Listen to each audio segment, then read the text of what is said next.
என் பேரு ராகுல். ஒரு வங்கியில வேலை செய்யறேன். எனக்கு இப்போ 29 வயசாகுது. சில மாதங்களுக்கு முன்பு இந்தியா முழுசும் 500, 1000 ரூபாய் நோட்டுகள் செல்லாது என்று அறிவிப்பு வந்தவுடன் ஒரு பதட்டமான நிலை ஏற்பட்டுச்சு. அதனால வங்கிகளுக்கு ரொம்ப கெடுபிடியான சூழ்நிலையும் வந்துச்சு.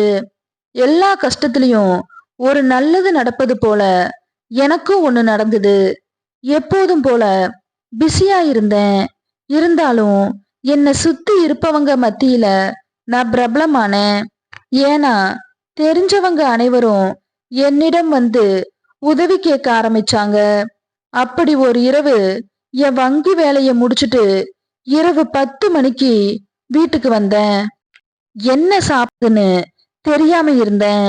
அந்த நேரத்துல ஒரு கடை தூரத்துல இருந்துச்சு.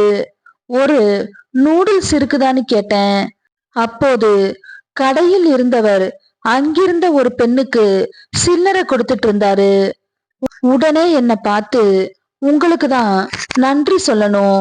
உங்களால என்னிடம் நிறைய 10 ரூபாய், 20 ரூபாய் நோட்டு இருக்குதுன்னு சொன்னா. பின் நான் பொருளை வாங்கிட்டேன். திரும்பும்போது அதே பெண் அங்கிருந்து கொஞ்ச தூரத்துல நின்று கொண்டிருந்தா. தயக்கத்துடன் என்னிடம் வந்து, உங்களுக்கு எப்படி இவ்ளோ சில்லறை கிடைச்சதுன்னு கேட்க, நான் வங்கியில வேலை பார்க்கறேன்னு சொன்னேன். அதை கேட்ட உடனே என்னிடம் நிறைய கேள்விகள் கேட்க ஆரம்பிச்சா. நானும் அவளுக்கு பதில் சொல்லிக்கிட்டே இருந்தேன்.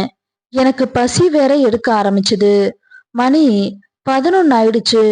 உடனே அவ அத புரிஞ்சுக்கிட்டா. ஐயோ சாரி, உங்களிடம் நிறைய கேள்வி கேட்டுட்டேன். இன்னைக்கு முழுக்க வேலை செஞ்சு சோர்ந்திருப்பீங்க. சரி, நீங்க போங்கண்ணா. பரவாயில்ல, பிரச்சனை இல்ல, எனக்கு பசி எடுக்குது, நான் பேசுங்கன்னு சொன்னேன். அப்படியா, உங்களுக்கு ஆட்சேபனை இல்லைனா உங்க பசிக்கு வேற வழி சொல்றேன். இந்த நூடுல்ஸ நீங்க நாளைக்கு சாப்பிடுங்கன்னு சொன்னா. ஆமா, இத செஞ்சு சாப்பிடுறதுக்கு இன்னும் பசி எடுக்குமேன்னு நினைச்சு சரின்னு சொன்னேன். இருந்தாலும் இந்த இருட்டுல உங்களை தொந்தரவு செய்ய விருப்பம் இல்லைன்னு சொன்னேன். ஐயோ இல்ல இல்ல, எனக்கு போர் தான் அடிக்குது, ஏதாவது படம் பார்க்கலான்னு நினைச்சிட்டு இருந்தேன்னு என்கிட்ட சொன்னா. நான் பக்கத்துல இருக்கிற பில்டிங்ல தான் தங்கி இருக்கேன்னு கை காட்டனா. அப்படியா, நானும் இந்த கட்டடத்துல தான் தங்கி இருக்கிறேன்னு சொன்னேன். ஆனா இதுவரை உங்களை பார்த்ததே இல்லைன்னு கேட்டேன். நான் ஒரு டீச்சர், அதனால சீக்கிரமா போயிடுவேன். வார விடுமுறையில என் சொந்த ஊருக்கு போயிடுவேன்னு சொன்னா. அப்படியா, நான் அவ்வளவா யாரிடமும் பேச மாட்டேன், எனக்கு யாரையும் தெரியாதுன்னு சொன்னேன். நடந்து கொண்டே அவ வீட்டுக்கு செல்ல உள்ளே லைட் எரிஞ்சிட்டு இருந்துச்சு. உள்ள வாங்க, வேணும்னா முகம் கால் கழுவிக்கோங்க, நான் சமைக்கிறேன்னு சொன்னா. முகம் கழுவிட்டு சமையல் அறைக்கு சென்று தண்ணி குடிச்சேன். அவ ஒன்னும் நடிகை மாதிரி எல்லாம் இல்ல. அவ முடி கொஞ்சம் காப்பி கலரா இருந்துச்சு. அவ என்னிடம், நீங்க தயிர் சாப்பிடுவீங்களான்னு கேட்டா. எது வேணும்னாலும் செய்யுங்க, இப்போ நான் எதுவும் நினைக்கும் நிலையில இல்ல. ஏன் அப்படி சொல்றீங்க? இதை விட ஏதாவது உங்களுக்கு முக்கியமான வேலை இருக்குதான்னு கேட்டா. இல்ல இல்ல, நீங்க சமைக்கிறீங்க, அதனால உங்க பாட்டுக்கு விட்டுட்டேன்னு சொன்னேன். சீக்கிரமே சாப்பாடு செஞ்சு கொடுத்தா. நான் சாப்பாடு எனக்கு வச்சுக்கிட்டே இருந்தா.